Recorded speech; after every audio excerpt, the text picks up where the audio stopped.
नमस्कार, स्वागत है आप सभी का। मैं हूं हिमांशु और आप देख रहे हैं हलचल इंडिया, बेबाक खबर तेज असर। आइए नजर डालते हैं आज की खबरों पर। सहारनपुर में एसपी देहात अतुल शर्मा ने आज नागल थाने का निरीक्षण किया। इस दौरान उन्होंने रजिस्टर व साफ सफाई व्यवस्था को दुरुस्त रखने के निर्देश दिए। उन्होंने नवनिर्मित निर्माणाधीन परिसर का भी अवलोकन किया तथा भोजनालय का निरीक्षण किया। इस दौरान उन्होंने कंप्यूटर रूम, माल गोदाम, असलहा व कोतवाली में साफ सफाई का निरीक्षण किया। वहीं उन्होंने जानकारी हासिल की कि मैस में कितने लोगों का खाना बनता है और खाने की गुणवत्ता क्या है, इस बारे में जानकारी ली गई। उन्होंने कहा कि पुलिस थाने को पुलिस और पब्लिक के बीच एक अच्छा रिश्ता कायम करना चाहिए तथा अपराधियों पर लगाम लगाने के लिए भी उन्होंने थाना क्षेत्र को अपनी ड्यूटी और अच्छे से करने के लिए कहा। थाने में कंप्यूटर ऑपरेटर के पद खाली होने के कारण कंप्यूटर ऑपरेटर के पद को जल्द से जल्द भरने के लिए एसपी देहात ने निर्देश दिए हैं। हमारे बीच में है जनपद सहारनपुर के आईपीएस अधिकारी अतुल शर्मा जी, पुलिस अधीक्षक ग्रामीण की पोस्ट पर थानों के वार्षिक मुआयने के लिए निकले हुए हैं।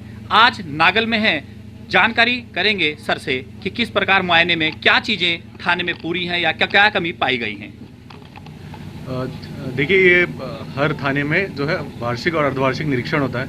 ये उसी के क्रम में जो है ये वार्षिक निरीक्षण किया गया है। इसमें यहाँ का जो अभिलेख है उनके रखरखाव, जो यहाँ बिल्डिंग है उनका मेंटेनेंस, उसके अलावा जो यहाँ पर कर्मचारी हैं उनसे जो है थोड़ी उनकी शस्त्रों के बारे में जानकारी और यहाँ पर जो काम कर रहे हैं उसके बारे में जानकारी, और उनको जो है आम दिशा निर्देश कि किस तरह से जो पुलिसिंग की जाती है, बेसिक पुलिसिंग की जाती है और उसमें क्या क्या पहलू रहते हैं। जो हमारी पुलिसिंग है, जैसे कि इस वक्त डीजीपी सर जो हैं उनका जो सबसे प्रायोरिटी पे जो रहता है, उनका ये कहना है कि हम जो है हम बर्ताव अच्छे से करें, पब्लिक के साथ बिहेवियर हम अच्छे से रखें और उनकी जो है समस्याएं सुनकर उनका निस्तारण करें जल्द से जल्द। तो यही यहाँ पर दिशा निर्देश, बाकी सब निरीक्षण के बाद जो है ये इनको दिशा निर्देश दिए जा रहे हैं कि ये आम जनता के साथ अच्छे से बिहेव करें और उसके जो भी समस्याएं हैं उनका तुरंत से निस्तारण करें। सर, वर्तमान में आपराधिक जो परिक्रमा है वो काफी कम हुई है पहले से, और अपराध पर अंकुश लगे, यहाँ पर थाना प्रभारी के लिए और पुलिसकर्मियों के लिए आपका संदेश?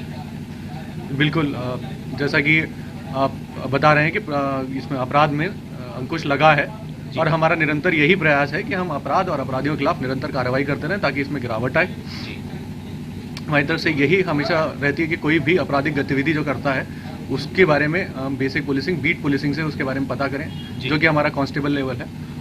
उसको ये निर्देश दिए जाते हैं कि वो अपने क्षेत्र में घूमे, भ्रमण करे और कोई भी किसी प्रकार की गतिविधि में लगा हुआ है तो उसकी सूचना जो है वो ऊपर उच्च अधिकारी को दे, थाने लेवल पे थाने एसएचओ को दे, ताकि उन पर कार्रवाई की जा सके। Thank you sir. तो आप देख सकते हैं हमारी बात हुई एसएसपी ग्रामीण से, जिन्होंने कहा कि पुलिस और पब्लिक के बीच भी एक रिश्ता कायम रहे, जिससे पुलिस की जो कार्रवाई है वो पब्लिक के बीच में रहे और अपराधियों पर भी अंकुश लगाने के लिए जो पुलिस बीट है उसको भी लगातार क्षेत्र में भ्रमण के लिए कहा जाता है। हलचल इंडिया से अपने अशोक रोहिला के साथ हेमंत अरोड़ा, ब्यूरो चीफ वीरेंद्र चौधरी के साथ।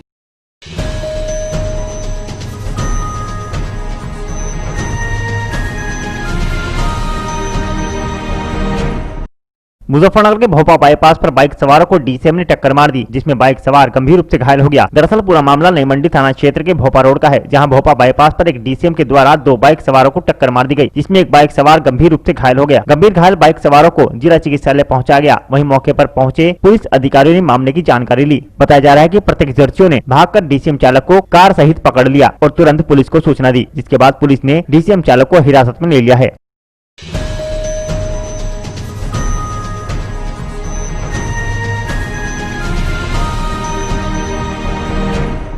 देवबंद के मेला ग्राउंड में बाबा भीमराव अंबेडकर गेट के निर्माण को लेकर भीम आर्मी और अंबेडकर जागरूक मंच और दलित सेना ने गेट का निर्माण कराने के लिए उप जिलाधिकारी को ज्ञापन दिया। इस दौरान भीम आर्मी के दीपक बौद्ध ने बताया कि बाबा भीमराव अंबेडकर गेट बनवाने के लिए कई बार ज्ञापन दिया गया है। आज फिर से बाबा भीमराव अंबेडकर के गेट को दोबारा बनवाने के लिए उप जिलाधिकारी को ज्ञापन दिया गया है। उन्होंने बताया कि आज यह आखिरी बार ज्ञापन दिया जा रहा है। हम लोगों को उप जिलाधिकारी और पालिका के लोगों ने आश्वासन दिया है कि 14 अप्रैल से पहले यह गेट बनवा दिया जाएगा। उन्होंने चेतावनी देते हुए कहा कि अगर गेट का निर्माण नहीं कराया गया तो इस बार हम नगर पालिका को बंद करने का काम करेंगे। जो ज्ञापन हमने दिया है, जो बाबा साहब डॉक्टर बी.आर. अम्बेडकर का गेट था, कई बार हम पहले भी ज्ञापन दे चुके हैं, लेकिन आज ये लास्ट ज्ञापन था।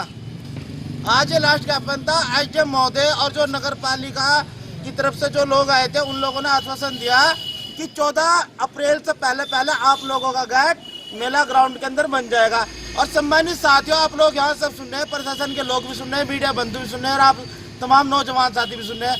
अगर नहीं गेट बनता है तो इस बार हम एसडीएम कोर्ट नहीं आने के, इस बार हम नगर पालिका को भी बंद करने का काम करेंगे। ये भी के रास्ते बंद कर देंगे। नगर पालिका में न तो कोई कार्य होने देने का, न ही कार्य चलन देने का, जब तक बाबा साहब अम्बेडकर जी का गेट नहीं बनने का। ये हमारी चाहे चेतावनी समझ लो, चाहे हमारा अपील समझ लो। ये भी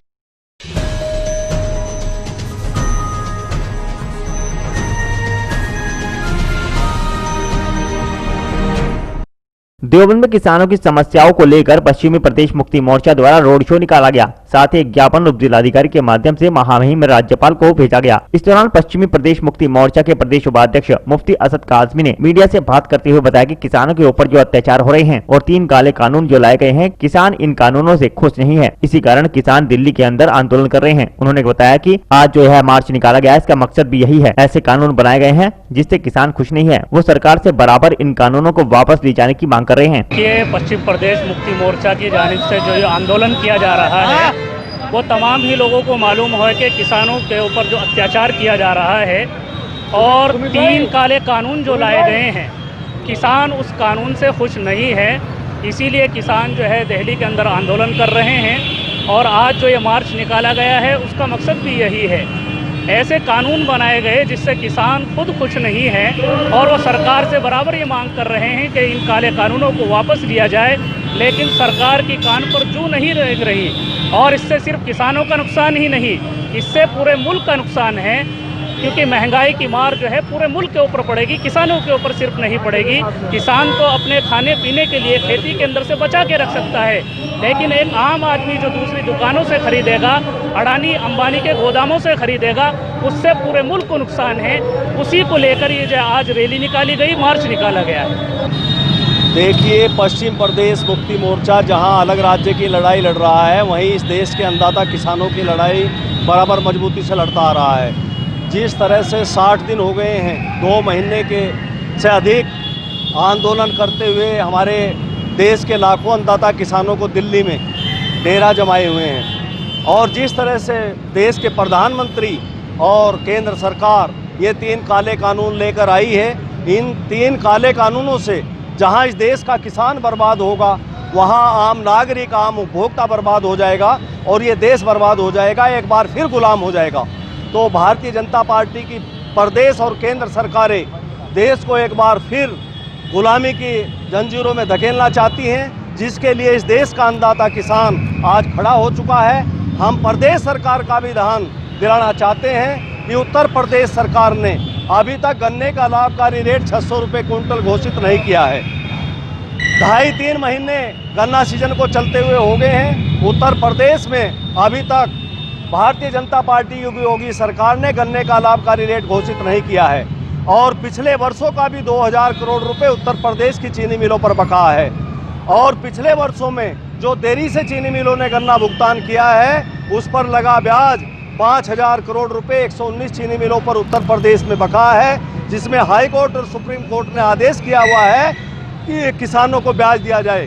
तो जब तक ये 3 काले कानून वापस नहीं होंगे, गन्ने का लाभकारी रेट 600 रुपये क्विंटल घोषित नहीं होगा, गन्ना किसानों को ब्याज और उसका पूरा भुगतान नहीं होगा, तब तक ये पश्चिम प्रदेश मुक्ति मोर्चा का और गन्ना किसानों का यह आंदोलन लगातार चलता रहेगा। और हम आज यहाँ पर देवबंद में हम लोगों ने ट्रैक्टरों का जुलूस निकाला है, और हम लोग 25 तारीख को ट्रैक्टर लेकर यहाँ से दिल्ली तक कूच करेंगे। दिल्ली में प्रदर्शन कर रहे हैं, कुछ हल नहीं निकला है। तो क्या देखिए, इस बार पहली बार सरकार सोचने पर मजबूर है। आज तक सरकार लगातार देश विरोधी फैसले लेती आई है, लेकिन इस बार सरकार को, केंद्र सरकार को किसानों के सामने घुटने टेकने पड़े हैं, और उसी का परिणाम है कि सरकार आज ये कह रही है, केंद्र सरकार, कि हम इसे 1.5-2 वर्ष के लिए स्टे कर देंगे इन कृषि काले कानूनों को। लेकिन ये काले कानून हैं और किसानों का अन्नदाता किसानों के डेथ वारंट हैं। जब तक ये काले कानून वापस नहीं होंगे, तब तक इस देश के अन्नदाता किसानों का आंदोलन बराबर जारी रहेगा। इसमें इस बार किसान दिल्ली से उठने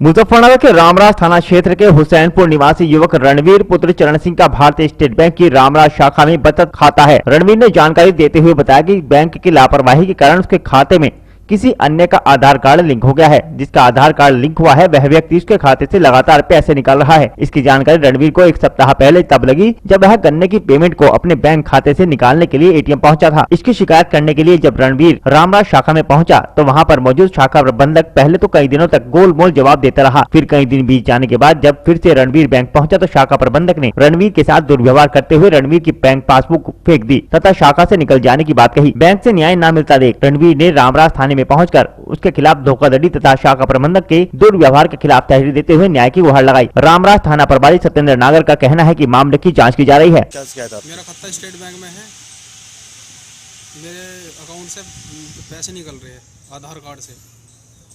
मैं मैनेजर के पास गया तो मेरे सारे दुर्व्यवहार करा रहा हूँ।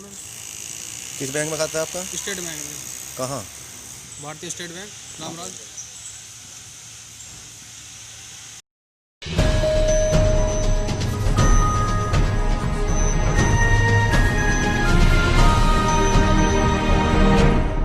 मुजफ्फरनगर जनपद के वरिष्ठ पुलिस अधीक्षक अभिषेक यादव द्वारा जनपद में चलाए जा रहे शातिर अपराधी धरपकड़ अभियान के तहत चरथावल थाना प्रभारी धर्मेंद्र सिंह के नेतृत्व में कोटेसरा चौकी इंचार्ज ने मुखबिर की सूचना पर पुलिस टीम के साथ मिलकर इसरार पुत्र शमशेर निवासी मोहल्ला इब्राहिम पट्टी कुटेसरा थाना चरथावल को बस स्टैंड के पास से गिरफ्तार कर लिया। पुलिस ने गिरफ्तार किए गए आरोपी के पास से 315 बोर का तमंचा व कारतूस बरामद किए हैं। चौकी प्रभारी प्रहलाद सिंह ने जानकारी देते हुए बताया कि गिरफ्तार किया गया आरोपी क्षेत्र में किसी घटना को अंजाम देने की फिराक में घूम रहा था। पुलिस ने गिरफ्तार किए गए अभियुक्त का चालान कर जेल भेज दिया है।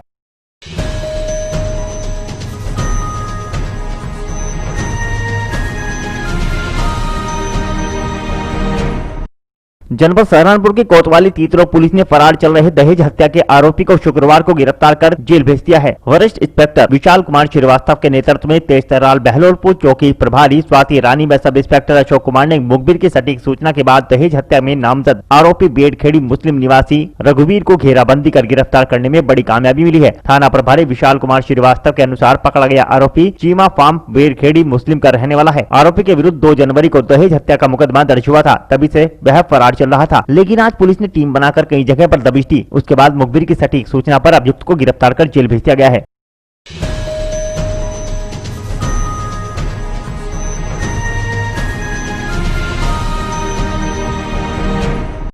सहारनपुर में भारतीय किसान यूनियन तोमर ने रेलवे रोड स्थित कार्यालय में एक बैठक का आयोजन किया, जिसमें प्रदेश अध्यक्ष सुदेश पाल व मंडल उपाध्यक्ष चौधरी वीरेंद्र सिंह ने कहा कि यदि सरकार 22 जनवरी तक कृषि बिल वापस नहीं लेती तो 26 तारीख को वे लोग गणतंत्र दिवस में 200 ट्रैक्टर लेकर दिल्ली की ओर कूच करेंगे तथा बैरिकेडिंग तोड़ते हुए दिल्ली के अंदर प्रवेश करेंगे। मौके पर सुनील चौधरी, पल्लव आर्य, राज सिंह राणा आदि लोग मौजूद रहे।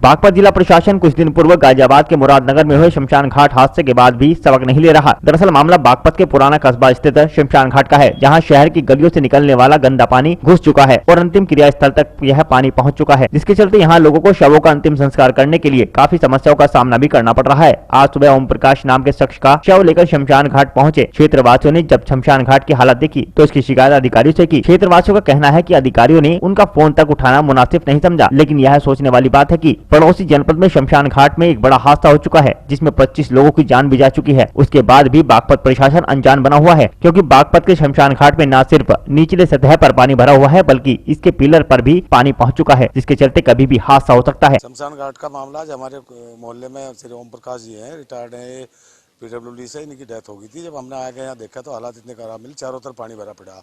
जहाँ पे हम डेड बॉडी जलाते हैं आपके सामने है, पानी भरा पड़ा। इसमें बीच में भी जहाँ डेड बॉडी जलती है उसमें भी पूरी सील है। हालात इतने ख़राब है कि इसके पाए में जो इसके जो ये बने हैं प्लंथ, इसके पाए में भी पानी जा रहा है। मान लिया डेड बॉडी जल रही है, जो गिर जा, ये जो अभी मोदी नगर में कांड हुआ था उससे भी कोई शिक्षा नहीं ले रहा हमारे यहाँ का प्रशासन। आपने किसी को शिकायत की है? मैंने अभी जब यहाँ आके देखा, मैंने ईओ साहब को फ़ोन मिलाया, SDM साहब को मिलाया, घंटी गई है, ADM साहब को भी मैंने घंटी करी है, लेकिन फ़ोन नहीं उठा मेरा। नगर पालिका का जो अपना शमशान घाट है उसके चारों तरफ पानी भरा हुआ है, क्योंकि जो शहर में पानी आता है वेस्ट वाटर, उसके निकास की कहीं व्यवस्था नहीं है, जिससे कि वो शमशान के बराबर में सब इकट्ठा होता है। इससे पहले भी काफ़ी उपाय किए गए हैं। उसकी दीवार के किनारे हमने मिट्टी भी लगाई थी, प्लास्टर भी करवाया था, लेकिन फिर भी धीरे धीरे इसका पानी कुछ ज़्यादा हो गया है और वो बढ़ता जा रहा है शमशान में। जल्दी हम इसके कुछ उपाय कर रहे हैं।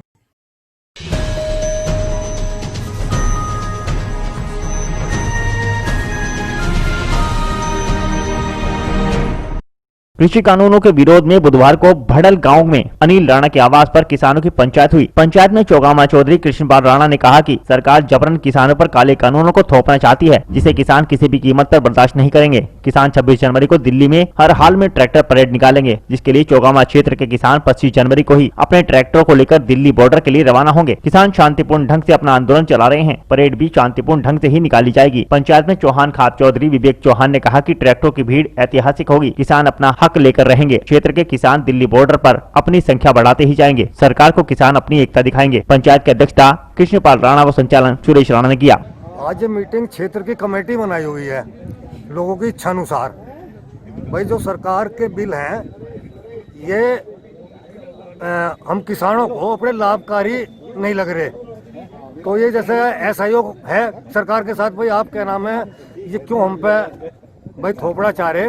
50 दिन हो गए सरकार इन्हें वापस नहीं ले रही। तो सरकार से गुजारिश करने के लिए जो सभी किसानों का एक विचार बना, भाई हम सरकार को खुद जगह सो रही है, वो हमारे हितों को सुरक्षित नहीं रख पा रही। जनता के द्वारा सरकार है और सरकार का दायित्व है कि हमारी हितों की सुरक्षा करे। तो उसके लिए हम लोग वो फिर जगाने के लिए दिल्ली जाने के प्रयास कर रहे हैं 25 तारीख में। भाई जागो, सो क्यों रहे हो? हमारे द्वारा चुने गए हैं आप लोग। हमारी जो है भाई हमारे पेट की, हमारे आगे भविष्य की, हमारी आय की, हमारे बच्चों का बाप ख्याल आप नहीं करेंगे और कौन करेगा? किस तरीके से जाया जाएगा? ट्रैक्टरों से। कितने ट्रैक्टर जाएंगे करीब? जितनी लोगों की इच्छा।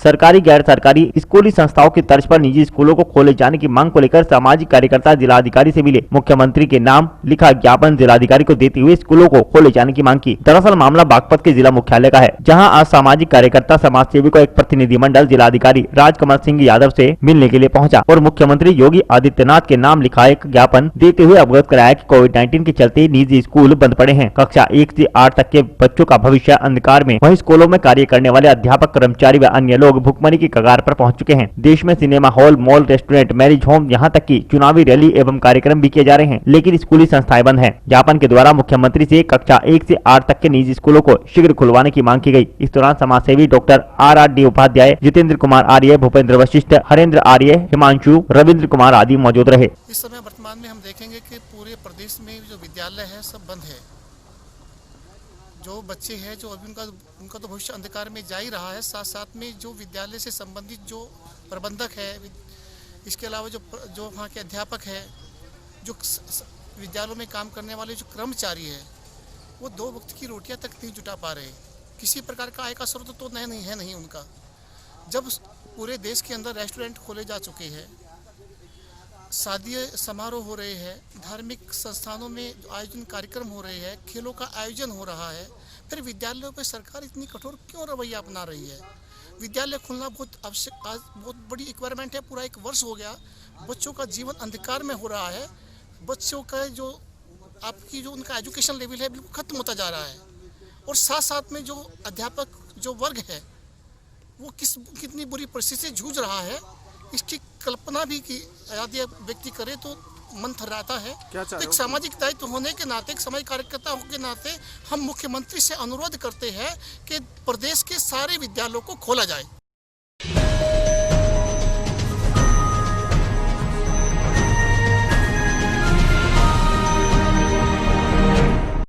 मुजफ्फरनगर के मंसूरपुर क्षेत्र के गांव घासीपुरा में बाबा जाहर दीवान जी का खास भंडारा आयोजित किया गया, जिसमें घास की दवाइयां चलाई गई। आपको बता दें कि लोगों द्वारा छोड़े गए आवारा पशुओं की सेवा में मनीष व उनके साथी देखभाल में लगे हुए हैं और यह कार्यक्रम लगभग 1 वर्ष से चल रहा है, जहां पर घास भंडारा चलाया जाता है और घास और दवाइयाँ चलाई जाती है। 1.5 साल हो गया है सर। और फिलहाल जो हमारे गाँव घासीपुरा में भी आप देख रहे हैं 24 घंटे वहाँ पे बाबा गोरखनाथ जी का भंडारा चल रहा है घास का। ये 2-3 बछड़े वहाँ परमानेंट घास खाते हैं और जो ये सारा जो पशु हैं जो लोगों के ठुकराए हुए हैं, जो तिरस्कृत पशु हैं उनका भी देख रेख करते हैं, जैसे दवाई है वो उनकी कोई चोट वगैरह जो लगी है डॉक्टर को बुलाना और उनका ट्रीटमेंट कराना, तो हर तरह का वो फिलहाल हम जैसे भी हमारे से प्रयास बंद है अपने।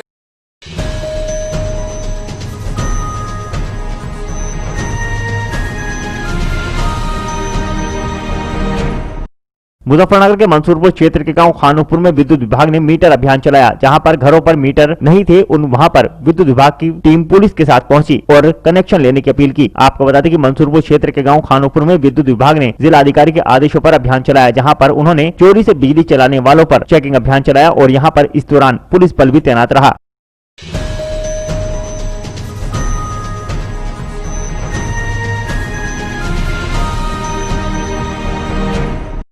तीन कानूनों के विरोध में दिल्ली में धरना दे रहे किसानों के लिए राशन लेकर रालोद के प्रदेश महासचिव सतबीर सिंह पवार नाला के नेतृत्व में किसान दिल्ली रवाना हुए। इस अवसर पर सभी किसानों ने स्थानीय दिल्ली बस स्टैंड पर स्थित पूर्व प्रधानमंत्री चौधरी चरण सिंह जी की मूर्ति पर माल्यार्पण किया तथा केंद्र सरकार के विरुद्ध जमकर नारेबाजी की तथा सरकार से तीनों काले कानूनों को वापस ले जाने की मांग की। आपको बता दें कि शामली के कांधला इलाके से रालोद के प्रदेश महासचिव सतबीर सिंह पवार नाला के नेतृत्व में दर्जनों की संख्या में लोग दिल्ली बॉर्डर के लिए रवाना हुए, जहाँ पर राशन लेकर दिल्ली जाने वालों में डॉक्टर विक्रांत चावला, वाजिद अली पूर्व ब्लॉक प्रमुख, कुलदीप पवार, भारतीय किसान यूनियन तोमर के जिला अध्यक्ष राजेंद्र सिंह, विजेंद्र सिंह मलिक पूर्व प्रत्याशी रालोद, मेहताब जंग सभापति, सादिक जंग, सतबीर सिंह, अरविंद कुमार, पप्पू पवार ब्लॉक अध्यक्ष भाकियू, योगेश मलिक, योगेश चावला, सतपाल सिंह, सेवाराम भारती आदि मौजूद रहे।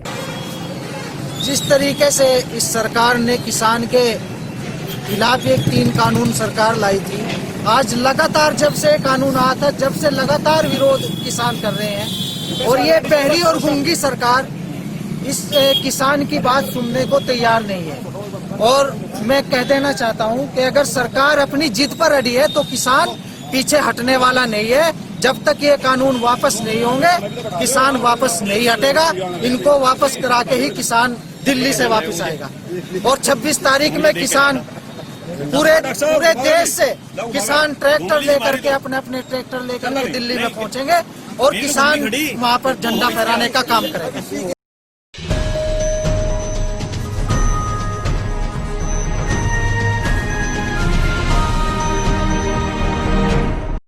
अमरोहा के ढवारती में हिंदू जागरण मंच के कार्यकर्ताओं ने वेब सीरीज तांडव का पुतला दहन कर विरोध प्रदर्शन किया और फिल्म पर पाबंदी लगाने की मांग की। आपको बता दें कि कस्बा ढवारती में हिंदू जागरण मंच के कार्यकर्ताओं ने गुरुवार को जिला अध्यक्ष प्रमोद कुमार शर्मा के नेतृत्व में कार्यकर्ताओं ने विरोध प्रदर्शन कर वेब सीरीज तांडव का पुतला दहन किया, जिसमें तांडव सीरीज मूवी में हिंदू धर्म की भावनाओं को ठेस पहुँचाने का काम किया गया है। हिंदू जागरण मंच के जिला अध्यक्ष प्रमोद शर्मा का कहना है कि इस मूवी में शिव शंकर भगवान का मजाक उड़ाया गया है, उसमें सिर्फ धार्मिक उन्माद फैलाने का खतरा है। साथ ही वेब सीरीज द्वारा हिंदू धर्म पर प्रहार करने वाले तथा जातिगत उन्माद फैलाने वाले शब्द जैसे कि जाति विशेष से आजादी मांगने वाले नारों का प्रयोग किया गया है, जिससे हिंदू जागरण मंच बिल्कुल भी बर्दाश्त नहीं करेगा। ये जो प्रदर्शन हमने करा है ये तांडव फिल्म को लेकर है और इसमें भगवान शिव शंकर की हमारी जो मतलब सनातन धर्म की जो आस्थाएं हैं इनको लेके ये विधर्मियों ने जो इस पर जो गलत तरीके से वो उपहार किया है, इसका हम जो विरोध करते हैं।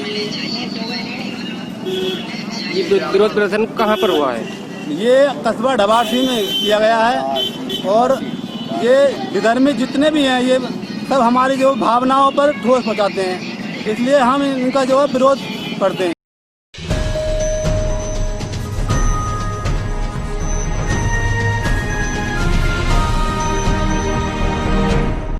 अमरोहा के हसनपुर में जेएसएफ फाउंडेशन ने रैली निकालकर भारत सरकार से 2 बच्चा कानून लागू करने की मांग की। आपको बता दें कि नगर के मेन बाजार रहरा अड्डे से लेकर पुरानी घास मंडी, जनकपुरी, पंसारा बाजार, इंदिरा चौक, अम्बेडकर पार्क सहित होते हुए जनसंख्या समाधान फाउंडेशन ने राष्ट्रीय कार्यकारिणी सदस्य राजन अग्रवाल एवं फाउंडेशन के नगर अध्यक्ष संदीप गुप्ता के नेतृत्व में रैली आयोजित की, जिसमें राष्ट्रीय कार्यकारिणी सदस्य दिनेश कुमार शर्मा ने बताया कि जनसंख्या के प्रति लोगों को जागरूक करने के लिए पद यात्रा निकाली जा रही है, जिसमें लोगों से अपील कर जनसंख्या रोकथाम के नियमों का पालन करने की मांग की गई है।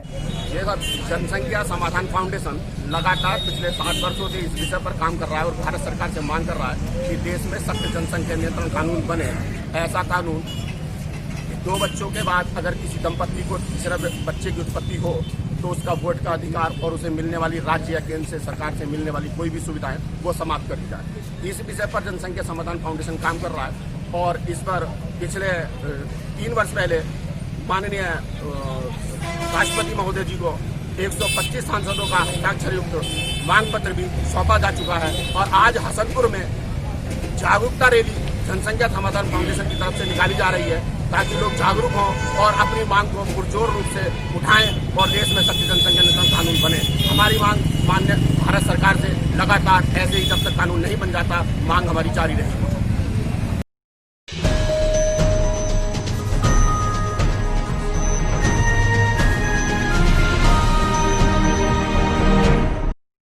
आज के बुलेटिन में इतना ही। कल फिर होंगे हाजिर कुछ नई और ताजा खबरों के साथ। देखते रहिए हलचल इंडिया, बेबाक खबर तेज असर।